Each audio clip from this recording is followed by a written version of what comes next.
We'll talk about how this looks, but on the actual on-the-ground reality, 2,000 troops doesn't sound very many anyway. You couldn't defend against an invasion with 2,000 troops. Does this matter that some of them are coming home? No, I don't think it does. I think we need to keep all of this in perspective. I mean, the UK has been in Estonia since 2017, and this was part of NATO reinforcing its eastern flank and its new member states after Putin annexed Crimea back in 2014 and then put his troops, of course, into the Donbas region of Ukraine. Now, obviously, there was a high degree of tension. There still is, clearly, with the war going on in Ukraine.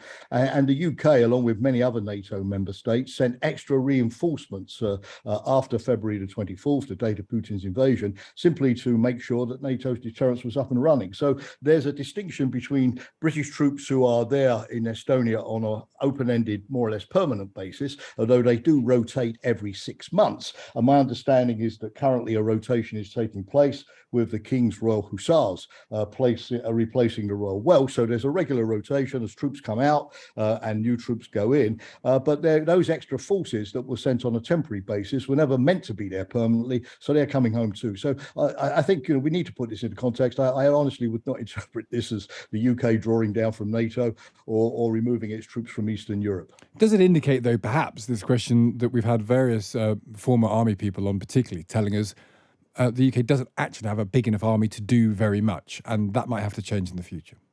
Well, certainly the UK army is now just above 80,000. And if you look at that historically, you're right. You have to go way back to sort of the 18th century, those kind of periods in history to see an army which is so small. Now, to some degree, small numbers made sense at a time when we were dealing essentially with sort of hybrid warfare type of attacks. And you needed in the UK army, like in other NATO armies, highly specialized units, dealing with counter-terrorism, counterinsurgency, cyber units. The UK even set up a 16th Brigade to deal with disinformation activities. So specialization and quality, if you like, over quantity. But Stalin, I don't often quote him, but Stalin once said that quantity has a quality all of its own. And it is true that at a time when obviously we are facing this much greater threat now from Russia, the UK is going to have to look at those numbers. Liz Truss has come in pledging to increase the UK defence spending to 3% of GDP, up to around £100 billion.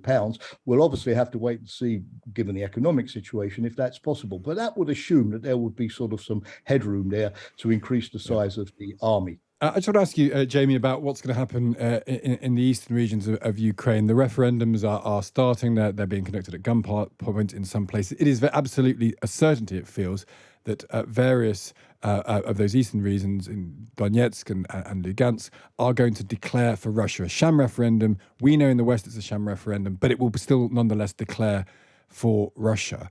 That means that it's Russian soil. Does that impact the war in any way? Because then any weapons that the West provides Ukraine will be firing onto self-declared Russian soil. Does that change anything in your view? Well, I certainly think that that's what Putin is kind of hoping for by suggesting that sort of this is a major sort of turning point. But the West isn't going to recognize the legitimacy of these sham referenda or the fact that these territories are now part of Russia any more than we recognize that Crimea is part of Russia. These are occupied territories, and that's what they'll be until such time as Ukraine. But we don't have our weapons firing into Crimea, do we? So that's an interesting point. I think that we don't. But sir, we don't have our weapons firing into any part of Ukraine. We provide weapons to the Ukrainians so that they can fight and liberate their own territory. NATO and the United States, the UK, have not been involved directly in the conflict in terms of their own troops and firing their own weapons themselves. But the weapons,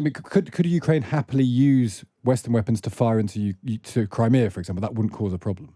Well, the Ukrainians have been attacking targets in Crimea, and most successfully. They've destroyed a Russian airbase, several ammunition dumps, ships off the coast of Crimea of the Russian fleet. So this has been happening already. Okay. And certainly the Ukrainians have made it clear that as far as they're concerned, these referenda are not going to change their tactics, and they're pushing ahead and liberating their territory. And I think as long as they're willing to be in the fight, it's our duty to help them as much as we can.